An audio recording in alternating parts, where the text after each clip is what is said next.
Now that the ESE Innovation Tournament is coming to an end, we would like to take the opportunity to give you a short overview of what this tournament has been all about. You've most definitely seen us around the university campus in the last couple of weeks.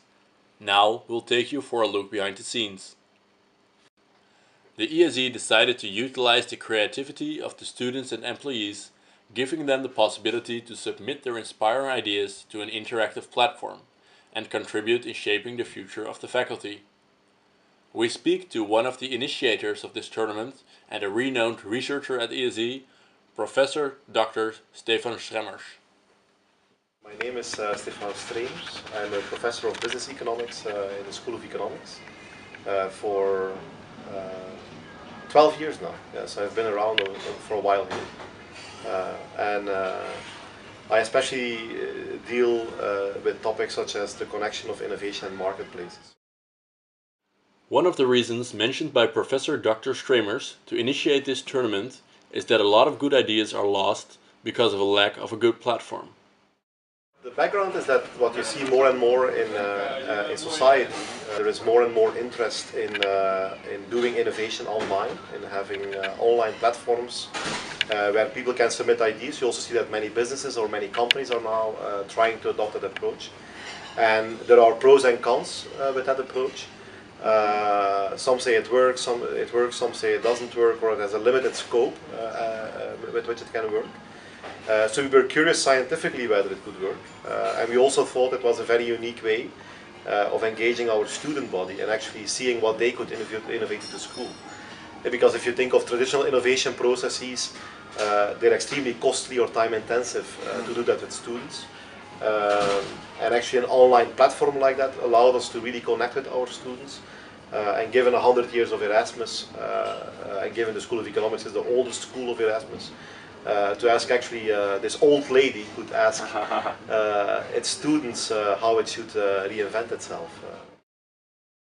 The tournament is based on the principle of wisdom of the crowd, the phenomenon that a large group of random people is better in finding solutions than a single expert. Yeah, the wisdom of the crowd means that that masses are smarter than a small group of experts. So that if you ask large groups of people, that wisdom thrives, and that experts are sometimes wrong. And that theory has been around for a while. One of the first initiatives that are based on wisdom of the crowd's principles is, for instance, the Hollywood Exchange. I don't know if you've heard about that. The Hollywood Exchange is a stock market for movies. And what you can basically do is you can buy shares of movies that have not been launched yet. And what has appeared is that is a perfect predictor of the box office of a movie.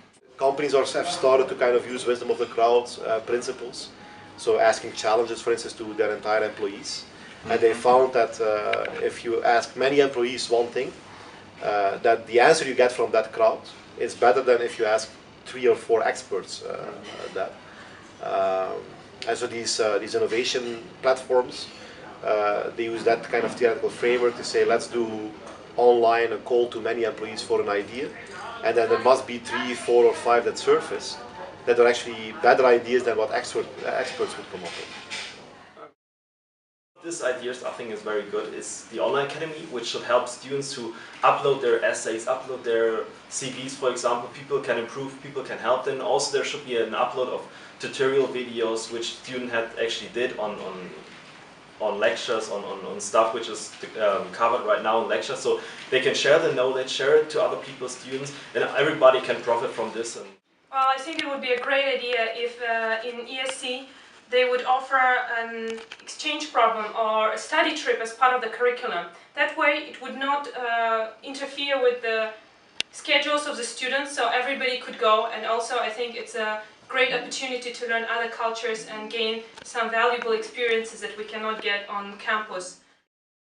Did it also meet your expectations, the input of the students, the ideas? Yeah, actually, yeah, I think so, because if you look at the volume of response we got, was much higher than we originally had anticipated. So if you look at the student association EFR, what they told us, it's really hard to get people committed to a certain event because there are so many events and they're typically all well organized. So it's quite hard, and students are busy and yada yada yada. So it's quite hard to commit a sizable number of students. And thanks to our team with people of EFR and with Nuno Camacho and with Joran Nam, they were able to put this great campaign together where many people went online and submitted ideas. And some of these ideas are simply fantastic. And do you think in the future we can expect more of these tournaments? Well, fortunately, I'm not the dean, so so that's up to our dean. So I think I'm curious to see also his response. So I know he's looked at some ideas, and he actually gave us feedback that some of the ideas were very interesting. But we now have this pitch event coming up where a selection of ideas are going to be pitched to the dean. And then I'm quite curious what he will say, as to say, yeah, we should do this again, or in a different way, or maybe wait a couple of years and then do it again. Knowing him a bit, I'm pretty sure he will not say, let's wait another 100 years before we do it again.